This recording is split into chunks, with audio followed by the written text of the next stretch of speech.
اوعى تبص للشمس النهارده، اوعى تبص للشمس النهارده. على الشغل لقيت الناس عماله تجري في الشارع وتقول لك اوعى تبص للشمس النهارده. ليه يا عم؟ هتشتم ولا ايه؟ قال لك فيه كسوف للشمس، مش بس كده، كمان فيه خسوف للقمر. يا نهار اسود. وقبل ما نخش في الموضوع، انت لو كتبت كسوف الشمس على جوجل من غير ما تخش على اي موقع، جوجل هيقدم لك تجربه لكسوف الشمس، والافضل انك تبقى في اوضه مظلمه.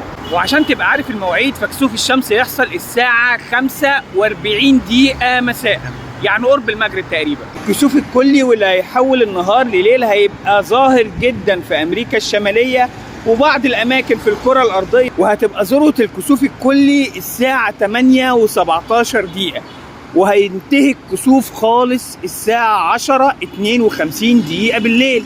يعني من الاخر كده احنا في مصر مش هنشوف الكسوف اصلا. نروح بقى للكسوف اللي هيحصل. كسوف ظلي لن يرى بالعين المجرده في الدول العربيه.